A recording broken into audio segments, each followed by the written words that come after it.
तुमचं नाव काय? सुभद्रा विनोदराव. हां, काय त्रास होत होता पहिले? पहिले डोळ्यांचा त्रास होता. हां होत होता मला. हां, डोळ्यांचं काय होत होतं? पाणी येत होतं, दिसत नव्हतं, लाईट सहन नव्हतं होत? पहिले ना असं मला पण असं पक्का दिसतच नसतं. तर मग नंतर मला उन्हातच सहन नसं होत. मग काळा चष्मा दिला घातला, तो भरपूर वेळ मी घातला. तो घालला तर तरी मी भावाला बोलतो मला काही ना आता फक्त त्रास वाढला. मग ते बोलत चल थोडं सगळं कर. 1 वर्ष 1.5 वर्ष केला इथं पारणा केलं. मग भाव म्हणायला लागला तू आता ना तुला इथे नाही. ते बोलताना रक्त चेक करा. मग ते पहिले माझ्या डोळ्यात दिसतच नव्हतं मला. लई डोळे ना डोलं माझं.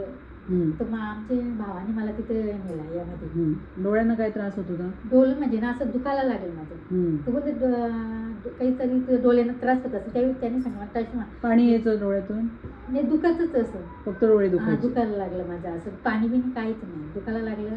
तुम्ही मला चष्मा द्यावी सांगला की तुला चष्मा लागेल. मग आम्ही बनवायला दिला कोणला भावाने माझ्या. बरं. तिथे नेलं मला. ते माप घेतलं तिथे बनवलं. 1-1.5 वर्ष मी तिथे घालवले त्या दवाखान्यात. मग नंतर माझा भाऊ तुला फरक नाही बरं ना विषयामध्येच आहे. मग तिथं आलो तर त्याने 2-3 टेस्ट केल्या माझ्या. नंतर मला बोलायला लागलं उन्हात जायचं नाही असं होत होतं. हा उन्हात म्हणजे म्हणा असं डोळे उघडून असं म्हणजे करायचं. पण आता मला बरं वाटतं म्हणजे आता म्हणा माझी असं म्हणजे तब्येत म्हणजे काय ना काय मला म्हणजे काही आता मनावर विषय वाटतच नसतं. या गाडीत टेन्शन मध्येच माणसं असतं ना. दुखायला लागलं तर मग माझं मग नंतर इथं माहीत झाला भावाच्यामुळे.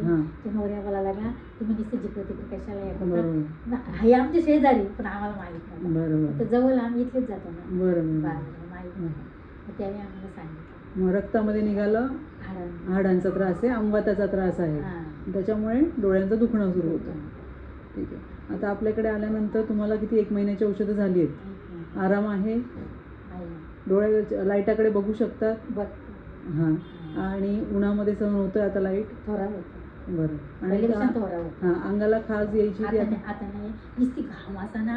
मी तुम्हाला ना सांगू पदर असा आहे करायचं नुसती अशीच करायचं म्हणजे कंटिन्यू घाम येत होता. आता बंद झालं ते? तिथं पण केलं टेस्ट पुढे इथं आपल्या ते याचा आहे नाही का डोळ्यांचं त्वचा रोगाचं पण ट्रीटमेंट घेतली? ती पण घेतली. पण तरी पण तिथं पण नाही मला पडला. 1 महिन्याचा दिला का ते झाला परत तो बोलायचा गचकरण होईल तुला. गचकरण झाला होता असं म्हणत होते.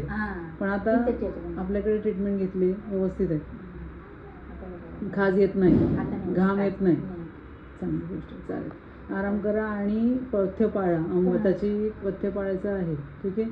लसूण कायम असू द्यायचं जेवणामध्ये. आम्ही लसूण टाकतोच भाजी. हां चालेल चालेल. थँक्यू. आणि पूर्ण फरक काही पडला नाही, पण तुमच्याकडे आलो त्याच्यामुळे भरपूर फरक पडला. त्रास काय काय होत होता त्यांना? डोळ्यांचा त्रास होत होता, खाज अंगाला खाज येणे आणि उष्णता भरपूर प्रमाणात बाहेर पडत होती. आणि आता मला कमीत कमी 90च्या वरती फरक. किती 1 महिन्याची औषधं झालेत आपली? 1 महिन्याची औषधं. आणि सूर्याकडे आता बघू शकतायत लाईट त्यांना सहन होत नव्हता. लाईट सहन नव्हता होत म्हणजे आणि डोळ्यांची झापझूप भरपूर प्रमाणात होती. पण आता ते जवळजवळ 90-95% कमी झाली. अरे छान छान. चालेल, औषधं व्यवस्थित घ्या. हां.